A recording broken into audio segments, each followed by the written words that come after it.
Okay, I adjusted the lighting a little bit with a lamp. I hope that helps. But I stitched in this weft and I bobby pinned it off. As you can see, it's completely in now. And the rest of the hair is shorter, so I'm actually going to cut this a bit to be the same length as this piece. And I'm sure you might have seen other hairstyling videos if you are interested in wefting, so you know to always cut upward with little angles.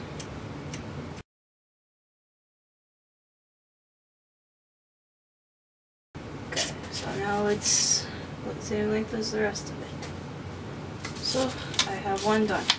Now I have to take out these hair clips so that the hair falls over it again, and then I will do more all along this same track.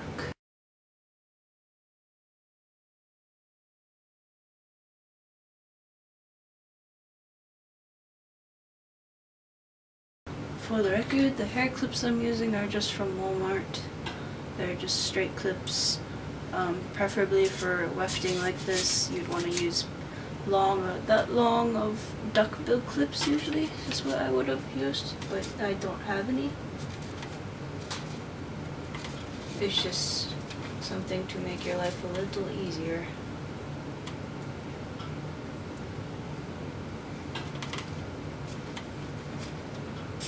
Okay, so I just went ahead and pinned it up all the way around, and you can see where this one ends right here.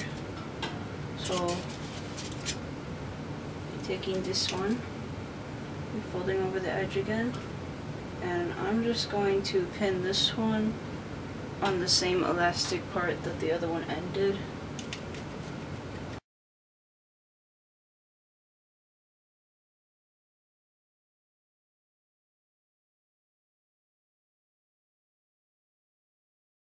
And this one's actually going to end right about here, but I don't really feel the need to add more hair into this little spot, but you could if you wanted to, and you could use one of those little short pieces that I cut off, but you'd be smart and just cut them off in long tracks, so you wouldn't really have short pieces to work with. But that's something you can do, is cut off a little piece like that if you want to fill it out all the way.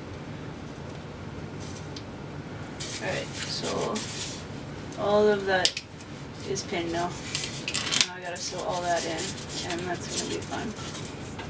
Okay, so here is the full thing. It's completely sewed down all the way around. You can see right here is where the two meet, because they're two separate little wefts. So now it's between these two wefts, so it's basically just double thickness. Now what we're going to do is we're going to fold up two. We're not going to just fold up the one we put in, but we're going to fold up another one, and then we're going to start sewing another wefts in down. So it's going between every weft that they already have in the wig. And we're going to go all the way down and to the bottom, and then that'll be it. If we have any left over, we might tackle the top or something. Maybe put some throughout the already thick part on that patch of fabric where it doesn't have weft tracks between. I'll get back to you after I've done more. And I cut this one down to length as well, like I did for the other ones. So I'll be doing that for the rest of it. So starting on the next section, and something that really blows about the way I cut out the wefts is I have a lot of wefts that are like this length or shorter. So it requires a lot more sewing and pinning things in, so it kind of sucks. So again, cut out long tracks of the wig. Don't be stupid like me. Plus, this one ended like about midway between these two, but I couldn't quite connect it to that one, so I had to fold it over a lot more than I would have usually liked to. So that, yeah, just saying, sucks a little bit. Make sure on the folds, whenever you fold them over, where you start and where you finish, you sew a little extra than you normally would to secure it down. Okay, I'm clearly learning on the job. So I have this weft right here, which fits perfectly across these three elastic parts, including this part. And I didn't want to have to fold it over, otherwise it wouldn't be able to fit, and that was annoying.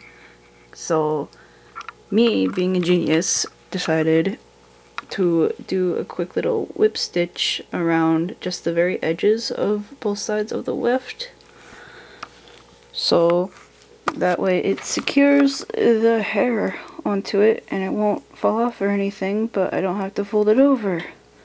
So, genius idea. You can do that if you need to. Alright, so this is how much hair I pinned up and how much has wefts in it. So everything that's up, except for the top section that's mostly fabric, has had wefts on throughout it. I wound up sewing some of the shorter wefts together and making long tracks of wefts to put in it. So that was helpful. But of course you should have just long tracks so you don't gotta worry about it. And then this whole section is all that's left that doesn't have wefts in it. But that's okay because I'm not really concerned about the volume on the bottom.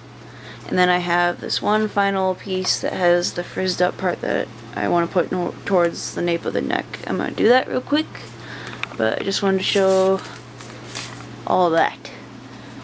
So that is almost done. This is taking me several days worth of work, hours and hours of my time.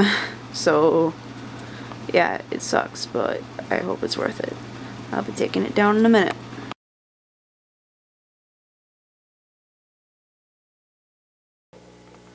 Okay, so I have my fiance recording now. This is the first time she's been here since I've been working on this damn thing. And I just sewed in the crinkle part of the nape of the neck, and now I'm going to be taking it all down and out of these pins and seeing what it looks like and brushing it together. Which, by the way, I found a hairbrush. I didn't have it before, but you shouldn't even use a brush like this. You should probably use a wide tooth comb or a wide tooth brush, but I don't have anything else, so deal. So we get to see what it looks like finally, now that it's all put together. Before you do any brushing or anything, make sure the wig is secured at the sideburn-like areas with pins. I took them out while I was sewing because I had to get around them.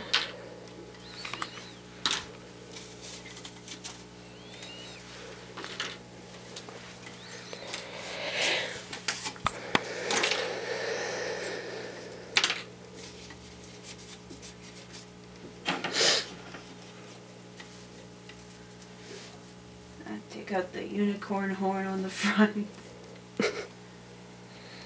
And bobby pins everywhere.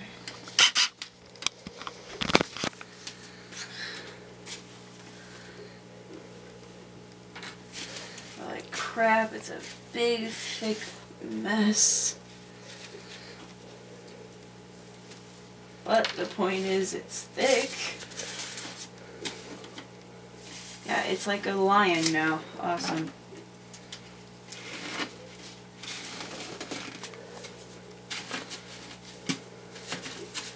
Now, if you remember how it looked like previously, hopefully you can tell that it's much more thick, because I can tell just from feeling it. Never fully got the gel out from the last time. I need to do that before I do anything else. Okay, so it is now fully monstrous. It is very, very fluffy. I need to finish getting gel out of the previous widow's peak before I do much more styling. Okay, so let's see what the inside looks like real quick. I'm gonna zoom in for him.